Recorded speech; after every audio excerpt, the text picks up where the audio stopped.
I'm CK Jensen, and the sponsor for Quid Pros Quo today is my book coaching service, Blue Caterpillar Consulting. The Blue Caterpillar asks Alice, of Alice in Wonderland fame, questions like, who are you, where are you going, and what do you want? These are all important questions for an author to know. Who are you, and what does your voice sound like? Where and how are you going to share your book with the world? What are your goals with writing?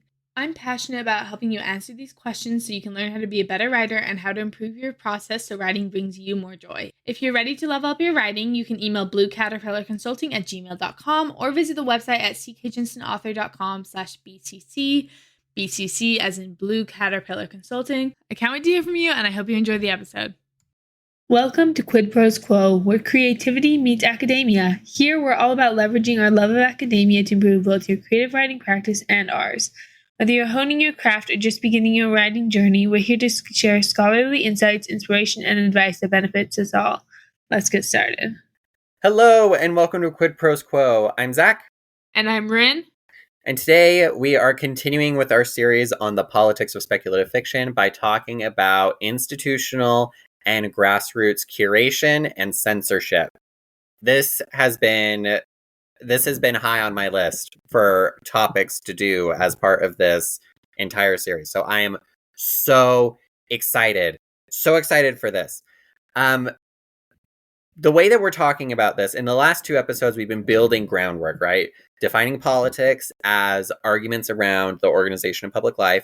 We've talked about different political commitments. And now what we're talking about is how publishing and how reading as a social activity moderate the kinds of politics that ends up and is mediated by books. So, and in the episode title, we talk about grassroots and institutional curation, right? And so what we're talking about is the institution is made up of agents, editors, publishers, people who have jobs, probably have degrees. These are like professionals who are within organizations that make decisions about what does and doesn't get published and what does and doesn't make it to, into the final version, right?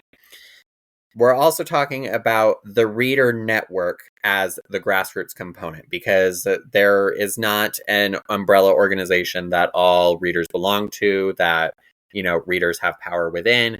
The readers are individuals within an ecosystem where they interact with each other and they make decisions about what they like and what they don't like.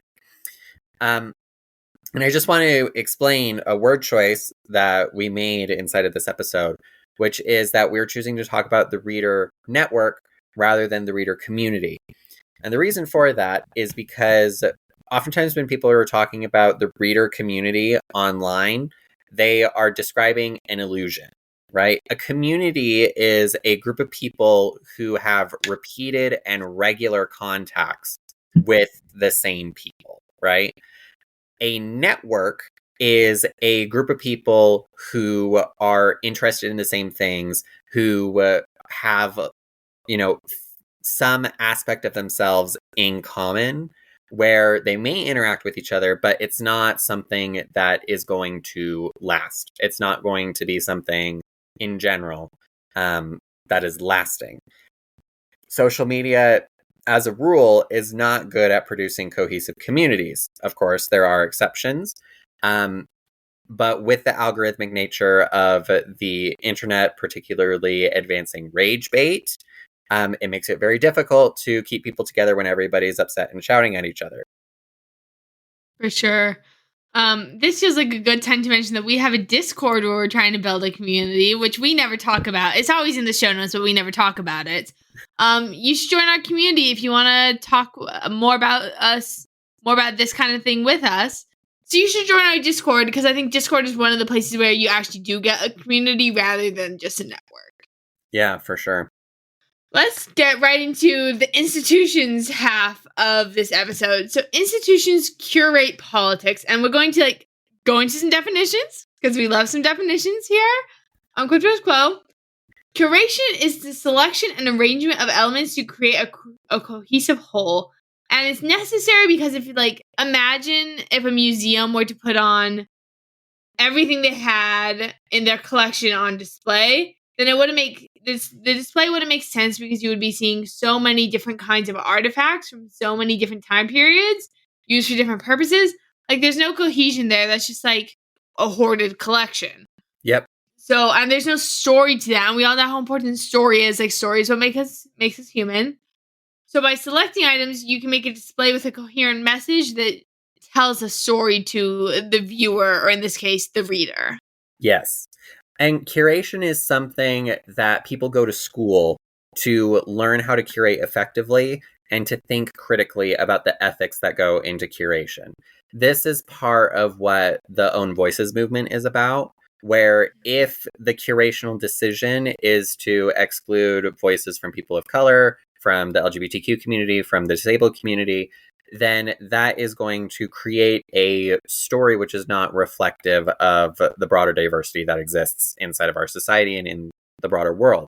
And so when people are curating, they have to be conscious of those sorts of decisions and their ethical ramifications.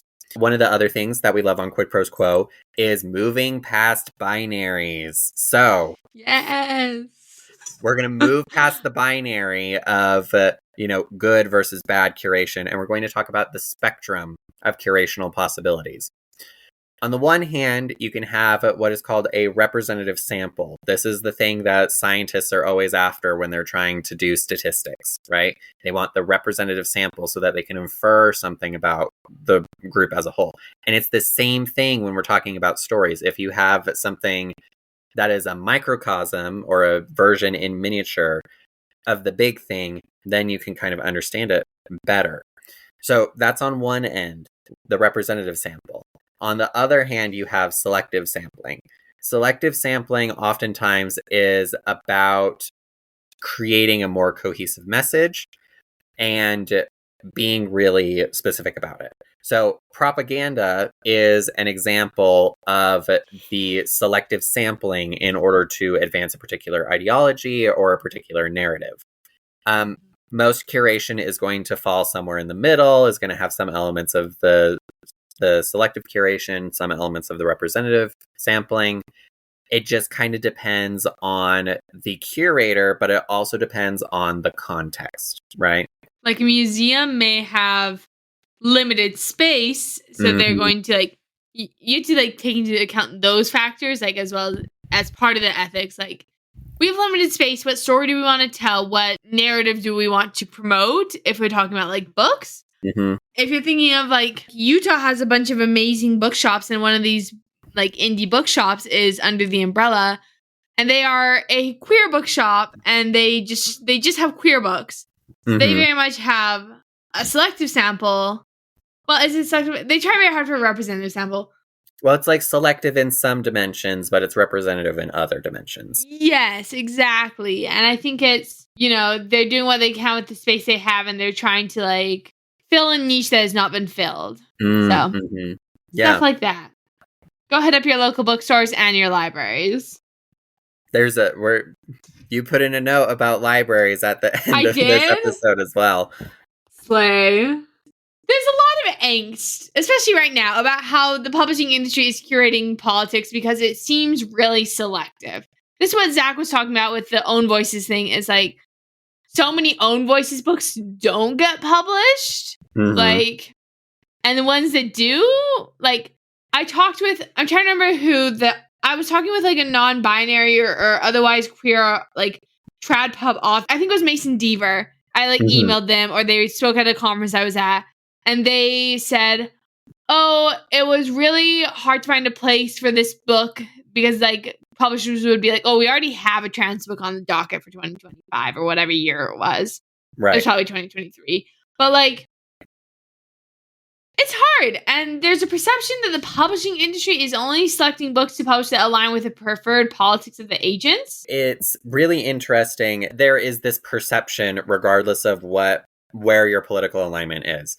Because in my attempts to avoid the alt-right wormhole on Substack, I do see people who are, who would identify as more conservative talking about how they feel that the publishing industry has been captured by the American left because of the kind of selective, sampling of the curation. And so it's worth noting, whatever the reason is, there is a perception about what is going on. And we can talk about the reasons for that perception. And we can also talk about the facts of people's lived experience of not being able to break into publishing because the publishing companies are like, yeah, but we already have a queer book. Like, we don't need to put another one on the docket, right? Right. And it's like kind of the idea of no one is ever going to be satisfied because people on the opposite side of the political spectrum are going to be upset that publishing industry is currently on the left side of the political spectrum in the American political system. But there's also going to be people who are way farther left than the publishing industry. Yeah. And they're not happy that's like not left enough. Yeah, so. Exactly. Again, going back to that spectrum, right? Right. I wanted to just make a note here that when I was talking about this perception about how the publishing industry has been captured, oftentimes it's been captured by the left, it's been captured by women, whatever. I just wanted to draw attention to the word capture and about the kinds of images that summons inside of your mind. What kinds of people are capturing things? Who is doing this? Maybe you thought of Capture the Flag. I thought of the 2005 video game Battlefront 2, because I'm a Star Wars nerd, but also because it's all about armies running around these different maps in order to capture command posts, in order to advance their team. In either case, just recognize that when we say capture, it inspires this image of conflict, right? Of this active, either militant or violent or maybe more playful, depending on what you're thinking of, kind of conflict, right? If I were to rephrase the critique of the publishing industry say that the publishing industry is selectively sampling the kinds of books that are available out in the world, notice how we've taken out all of the war imagery and it now sounds much more academic and bureaucratic. You can argue whether that's good or bad, but you're on a writing podcast. Words have power, and words create the reality inside of the listener's mind. We're all about critical thinking here on Quid Pros Quo. Like, please think critically before you comment. And again, we said this in the last episode. If you comment, we're not going to engage with any rage bait. But if you're like having a good academic discussion with us, we will probably comment back. And you can comment on Spotify, YouTube, Substack, or email us at quidprosquo@gmail.com. Yes. Now, is it true that, conservatives, that liberals, that queer people are being ignored by the system? I don't have any data. I don't have any statistical data to say yes or no, right? What we do have is stories, right? We have stories from people and their lived experience about what it's like to interact with the publishing industry. And those stories and the fact that people believe these things about the publishing industry should not be ignored. That's not to say that they are true, but that we ought to keep in mind, why do people think that this is true? And how does that cause them to relate to the publishing industry as a whole? And a big part of this is because it does factor into people's decisions about whether to self-publish or not. Because self-publishing takes out the curational role of the institution, because they don't have anything to do with self-pub. Yeah, which it's really good. Self-publication is really good for increasing the variety and quantity of literature out in the world, but it's not good at creating cohesion, which is, one of the values of curation, or necessarily ensuring the quality of literature. I want to put in the caveat that we don't think any self-published book is a bad book. We're both indie authors and we're both proud of our books. There are plenty of trad pub books that I would argue are not as good as some indie books out there. Yeah, so absolutely. We don't gatekeep. We don't stereotype. Listen to the whole episode before you comment. Yeah. Don't cherry pick. Love it. I love it. Don't cherry pick our words. We're trying so hard to be nuanced here. But overall, the thing to remember about the institutional side of this equation is that agents, publishers, and editors cultivate politics. If you're looking to get published in an institution, you need to be aware of the curation style that institution has and how your work fits into it. Curation is not the same thing as censorship, but it can rise to that level depending on the context. But the fact of the matter is, there's no getting around curation in the trad publishing industry. Those who don't consciously curate will do so unconsciously. Well said. Second half of the equation, crowds curate politics, but they do so in a way that's different from institutions. Where like in an institution, someone is responsible for curation decisions, whether consciously or unconsciously. And in trad pub, I would say that's often pretty conscious, because I was explaining the trad pub industry to a person I was on a date with, and they had no idea how it worked. So I just went into you have to get a yes from an agent, and then from an editor, and then from the editorial team, and so many yeses, and that's all a curational thing. Yes. But in a crowd, it is the sum total of individual decisions that result in curation across the network. Yeah, I think a really helpful concept that we can borrow from the social sciences in order to understand how this works is the Overton window. The Overton window is a concept that's used to describe the range of politically viable actions in a society, a particular society, not society in general. So a good example of how the Overton window works is if you were to suggest the government should ban private ownership of firearms, that is a viable action in a society like Japan, but it is not a viable option inside of the United States, because the Overton window is in different positions in those two societies when it comes to private ownership of firearms, right? So curation on the part of the reader network is similar to what's going on in the Overton window. It's by all of these people who are talking about books, deciding which books that they want to post about and talk about with their friends, how they rate the books that they're reading, what books they decide to buy in the first place. All of that comes together to define what is acceptable. When you have these massive breakout successes, it moves group curation towards the aspects of the breakout success that are easy to replicate. This is part of the reason why after Lord of the Rings came out, everybody was writing Lord of the Rings clones, and so on and so forth. After Twilight came out, we had a whole bunch of paranormal romance because people were trying to imitate what Stephanie Meyer had done in Twilight. Hunger Games leading to Divergent is another example. Yes. The romantasy boom. Yes. Very relevant current example. Yes. So, those breakout successes can move the Overton window in a particular direction, but you can also have outrage that moves group curation away from other aspects. And, social media is so exhausting these days. I try to stay away from the indie author drama online because it's always something. I think right now we're doing ARC reviews or something where people are upset about something with ARC reviews. But just remember, you can move towards things or you can move away from things in a group. For sure. Yeah. I will say I do such a good job staying off social media. I didn't even know we were mad about ARC reviews right now. Good for you. Let's go. Yeah, the way I do my best to stay out of drama is impressive. I try real hard. Curation on social media is something that we can't ignore when we're talking about Overton windows and collective curation in the reader network. So echo chambers on social media reflect what we like. For example, my TikTok feed has a lot of cat videos and indie and pre-pub authors.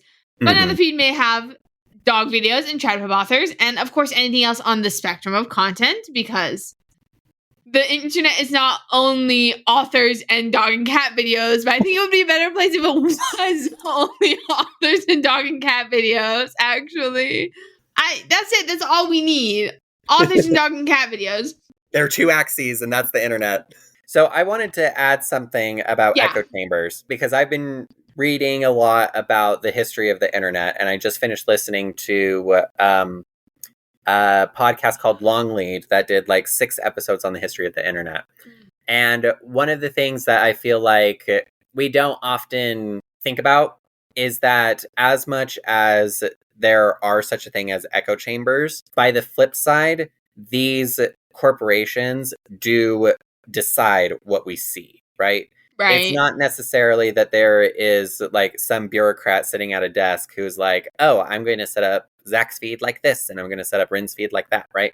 These are engineers who are tinkering with an algorithm to try to make sure that you stay on the app, that you keep scrolling, that kind of thing.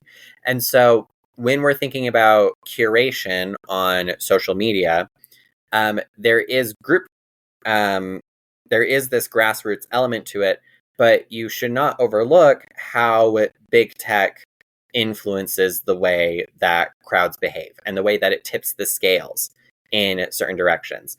A prime example is the pretty factor, where if you're pretty and, conventionally attractive to look at, the algorithm is going to push you, because if you see attractive faces on social media, you're going to keep on social media, which means that they can shove more ads down your throat, right? Because they're just trying to make money. We live in a capitalist society. Be aware of your time. Let's talk about cancel culture, which is another crowd curation phenomenon. It's when the curation of the crowd rises to the level of censorship, which is like, we need to distinguish between the crowd collectively deciding that something is contemptible to be held in contempt, and cancel culture, because cancel culture is driven primarily by the chronically online, which is a subset of the culture, essentially meaning the vocal minority ends up censoring media for the rest of the group. This is the example of the squeaky wheel gets the grease. Yeah, so in an earlier episode, we talked about how groups in power often want to censor media in order to restrict the possibilities of what is possible. This idea of squeaky wheel getting the grease is a major reason why book bans are successful. Is if you can get enough screaming parents in front of a school board, then it's very difficult to do anything but fold, right? And it can be the same for any other book for any other reason, right? It can, whether it's a left issue or a right issue, or, something in between or off the axis entirely because we're talking about bunnies or something. If you can get enough people loud enough, they can make decisions for the rest of the group. Whereas a more collective decision where it's like, you know what? No, we're not okay with this. We don't want this to define us, kind of thing. That's not censorship. That is just, it's a group enforcing cultural norms, which is what every culture does. On this note of reading widely and book banning, make sure you support your local library. Like I said earlier in the episode, like we say in many an episode here at Quid Pros Quo, we love libraries and they are amazing places to access free books and other media resources. A lot of libraries have movies and CDs and even video games, so... You know what I learned that my library has the last time I went in to pick up my holds? A video game? Pasta makers. Oh, iconic. One of my libraries just announced I'm on 4 different library email lists because I can. Yeah. It's like my California library, the 2 libraries in Utah near where I live that I could have free cards at, and now my new Idaho library. One of their email lists just sent out a thing that they have radon detectors you can check out. Oh. Which is it's a contributor to lung cancer, and it's actually a relatively common gas in people's homes, apparently. You can go check out things that literally can save your life. Support your local library. Yeah, no, for real. And there's other community aids. It connects people to Wi-Fi. There's job hunt resources. There's family-friendly activities for all ages, as well as other community meetings. Go get a library card. Your library's in danger. People are trying to defund them. We love libraries. I just want to scream about it all the time. And as always on our show where we leverage our love of academia for better creative writing, your homework is to think about the politics of your book. How does it fit into the curational standards of the publishing industry? What about the curational standards of crowds? Based on these answers, is there anything you want to change about the book or your publishing strategy, or maybe just your marketing strategy if you're on the evil that is social media? I want to throw out something really quickly. Part of the question is there anything you want to change about the book? Hold on to that. Really think about that, because in the next episode, we're going to be talking about self-censorship. So come back in 2 weeks with that answer and see if you feel the same way after we have our discussion on self-censorship. Awesome. Write it down. Leave it in the comments so you remember what you thought when you did your homework. Again, comment on Spotify, YouTube, Substack. Email us at quidprosquo, and then we will talk about you. If you email us, we will send you a reminder when the second episode comes out to let you think about it. I personally will ensure you get an email. That's a promise, and that's good. That's a promise, and I'm not scared. This has been Quid Pros Quo. Thank you so much for listening. We will see you in 2 weeks, and happy reading, happy politicking, I guess. Quid Pros Quo is hosted by DC Winters and CK Jensen. If you like this episode, please subscribe and leave us a rating on Spotify, Apple Podcasts, or wherever you get your podcasts. If you'd like to contact us, you can email us at quidprosquo@gmail.com. Thank you for joining us today.